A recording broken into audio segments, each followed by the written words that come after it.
आज हम इसमें बात करेंगे वर्गीकरण की 3 जगत वर्गीकरण प्रणाली के बारे में, जिसे वर्गीकरण की 3 जगत अवधारणा के नाम से भी जानते हैं।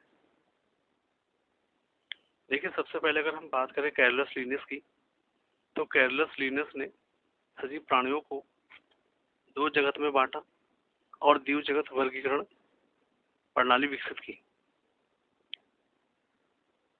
द्विजगत वर्गीकरण प्रणाली में कैरलस लीनियस ने 2 जगत विकसित किए, जिसमें पहला जगत था जंतु जगत और दूसरा था पादप जगत।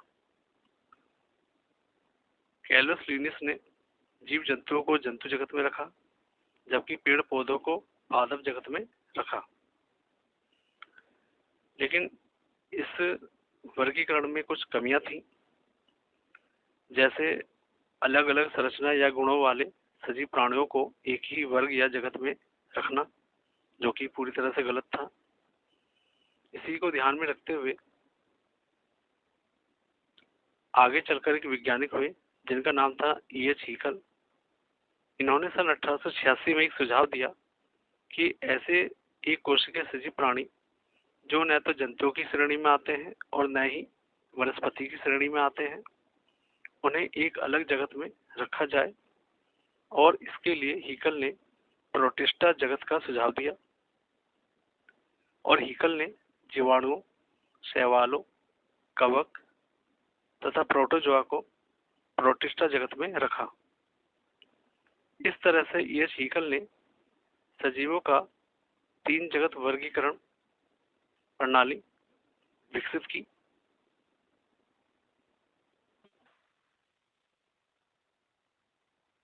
इस जगत वर्गीकरण प्रणाली में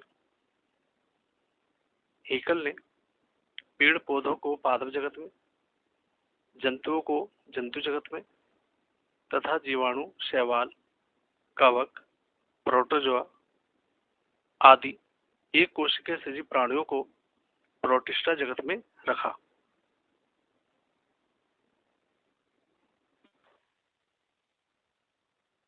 इसके बाद अब हम बात करेंगे हीकल के इस 3 जगत वर्गीकरण प्रणाली के दोषों या कमियों के बारे में।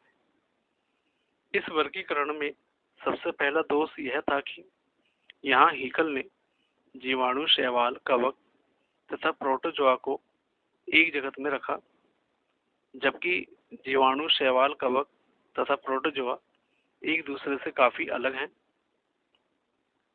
यहाँ पर जीवाणु, या ये कहें कि यहाँ पे दूसरा जो दोष है वो ये है कि यहाँ पर जीवाणु प्रोकैरियोटिक कोशिका से संबंध रखता है, जबकि शैवाल, कवक, प्रोटोजोआ यूकेरियोटिक कोशिका से संबंध रखता है। इसके बावजूद भी इन्हें एक जगत में रखा गया, जो कि गलत था।